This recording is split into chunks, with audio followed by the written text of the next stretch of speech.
Kunomqashi lana okhalayo uthi ufuna ukusifuniswa usisi waseMalawi. Usisi waseMalawi umtshontshele ijewelry elinganiselwe enanini eliyi-1,000,000 rand.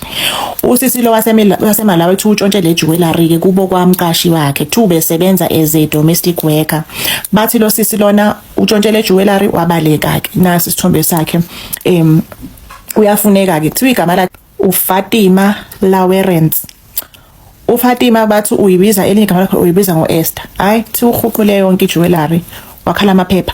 Umqashi ke lona ke obekade imqashile ke as umuntu wakhe omsebenzela endlini usucela ke ukuthi imphakathini imfunise ke lo Esther lo Fatima lona ke ukuze azothola back into zakhe. uFatima okufika wangale waseMalawi.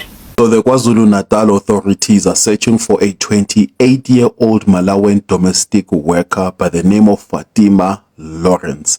Now, after a Durban family reported that jewelry worth about 1,000,000 rands and 10,000 rand in cash were allegedly stolen from their home on Sunday, the 12th of July, 2026. The family says that the missing jewelry included old gold pieces and Kruger coins that had been passed down through generations, which is why the loss is being described as both financial and deeply personal. The suspect is reportedly also known as Esther on her passport, and police-linked search efforts are being pushed through Reaction Unit South Africa.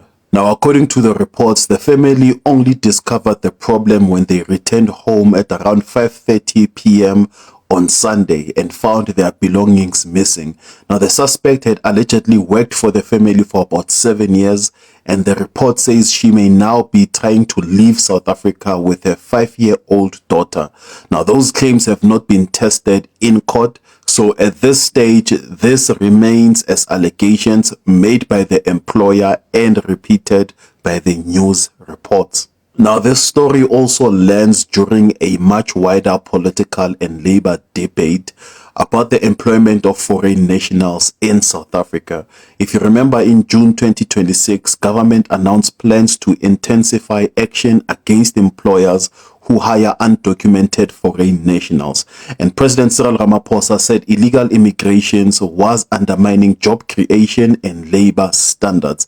Now, Parliament is also considering the Employment Services Amendment Bill, of which it will extend the law to cover foreign nationals more directly, strengthen enforcement, and allow the minister to set quotas in some sectors if the bill becomes law. But besides that, manhunt was launched for Fatima Lawrence, and RUSA is asking the public for help. Ma TikTokers, bafowethu niyaphila. Hey, ngiyasmile nje kodwa angikho right kahle man. Hey. Angikho right kahle.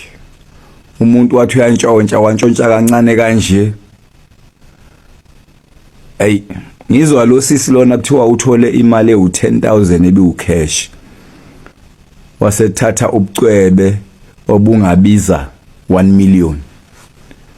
Manje ngiyayibuza mina ukuthi manje imoto useyishiyelana imoto. Lo muntu mangabe ethole imali ewu10,000 cash nje imali nje bihleli. Wathola ubucwebe obungabiza 1,000,000. Obvious kuyacaca ukuthi la ekhaya la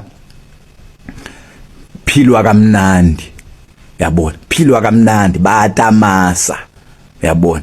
Uma ngabe sithi thina abantu bokufika bahambe, lo sisi lona kwakufanele ahambe ngeyi30 nje, kwakufanele kushaye i30 engasekho la.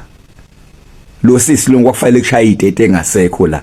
Bambeka laba bamgcina ngoba thina ma South African mangabe sithi abantu bokufika asibafuni la babiza thina ngeinyoni. Manje lo sisi uyabapruvela ukuthi njengoba nibiza ama South African ngeinyoni, inyoni yini ninengisebenza kini, nina nizinyoni nini. Yazi lo sisi lo ngimshayela ihlombe, laba bamkhashile babiza thina ngeinyoni, yena kuyabapruvela ukuthi inyoni yini, futhi ngizonikhombisa ukuthi inyoni yini. Yazi lo sisi lona into angicika ngayo, manje akasathathi ngani imoto. iSouth Africa i-banana republic, South Africa. Yabona nje ngale 10k le bezokhipha nje ama 200 ehambele diesel lokho kungama traffic copper lokho okulayibe emgwaqeni mayefika ePortagate ngizwile nalapha nePortagate kuthiwa nje mawuveza 100 rand 200 rand uyadlula nakhona manje uyishiyelani imoto imoto uyishiyeleni imoto lo sisi yazi uyangicasula lo sisi lona uyishiyeleni imoto bengeke abanjwe ndawo nje lo sisi bengeke nje azabanjwe ndawo uyishiyeleni imoto ngicela ukuthi uspread le video ifike kuwo wonke umuntu okhashe umuntu wokufika laba abantu bokufika bangahambi la bengaphethe lutho abantshontshe impela bentshontshele laba abantu laba bakhashile oshayela itruck akacrosse nalo vele uyazazela yena ukuthi ePortagate uzofike akhipha u500 rand adlule bayazazela bona sebeyawazi uline wale ePortagate thina vela sazi lutho sihlayela ngapha ngaphakathi thina bona bayaphuma bayangena ngale yiba abazo connection yiba bazolayini ningahambi ningaphethe lutho thina sithe hambani asinidingi laba barishi abaphila kamnandi abadli cofi bathi nina ningayindawo ngoba ningobhuti bethu ningosisi bethu ba proven wrong lo sisi lona untshontshe kancane mina ngicikwa ukuthi ushiyeleni imoto ngicasulwa nje ukuthi imoto uyishiyeleni imoto futhi yangakholwa laba basixhaphaza baqamba amanga bathi ubantshontshele ubucwebo obungabiza 1 million ubantshontshele i10,000 baqamba nje amanga ahlaza ngeke sithi thina sengama South African sithi abantu bokufika bahambe wena umgcine kwakhe endlini umgcine kwakhe ecompanyini kuwo umgcine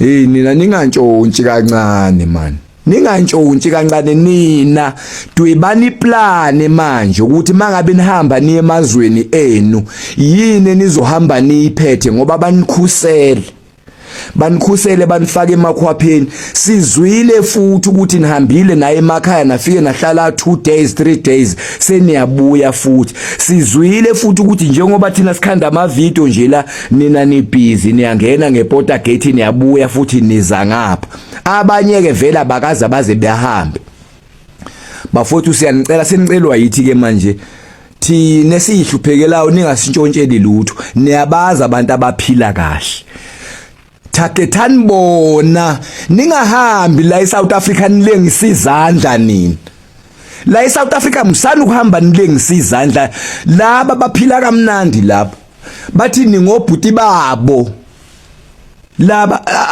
kusho bona bathi ningobhuti babo nina ningosisi babo mina ngithi kini ningahambi la eSouth Africa nilengisa izandla yenina vukani musana ukuhamba eSouth Africa nilengisa izandla yonke into ethatheka ayithatheni ngoba banifaka emakhwapheni banikhusele bathi ningobhuti babo ningosisi babo musana ukuhamba nilengisa izandla thathani yonke into ethathekayo ube sure ukuthi mawufika ezweni lakho ufika uba umlungu yenza nje isiqiniseko sokuthi mawufika ezweni lakho ufika uba ungumlungu ungahamba ungaphethe lutho la bazogcina ngci kunifaka la emakhwapheni ngithi mina ungahamba ulengisa izandla thani mawufika ezweni lakho ufika ube umlungu khashe isebenze ezu20 ezu50.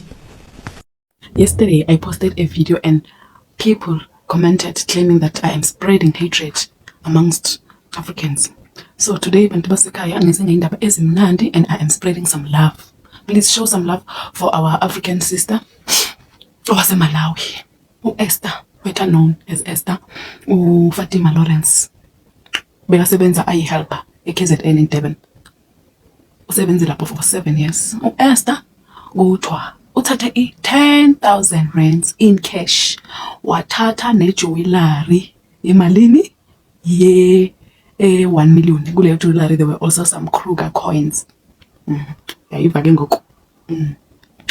Esther lo udadewethu lo oyi-hard worker, usebenza kanzima nangempela and ufundile and manje la akhona uyi-millionaire. So bengithi nje asimboniseni uthando udadewethu lo uEsther usebenzile, ayikho into esizoyisho nje sithi halala Esther, siyakuhalalisela on your new riches. uEsther ukwazile ukuclaima i-UIF yakhe ne-Provident Fund yakhe ya-7 years. Ukwazile uEsther ukuclaima successfully. So siyakubongela dadewethu usebenzile nangempela, sithi halala halala halala, and show some love for Esther on the comment section please. Thank you so much. Hello good people, welcome back to this channel. If you are new here, please make sure you do the right thing. You press that subscribe button and hit the notification bell. Good people, please comment your thoughts below. Tell us what do you think after watching this video. Don't forget to like, share and subscribe. Kulungile, bye. See you on the next one.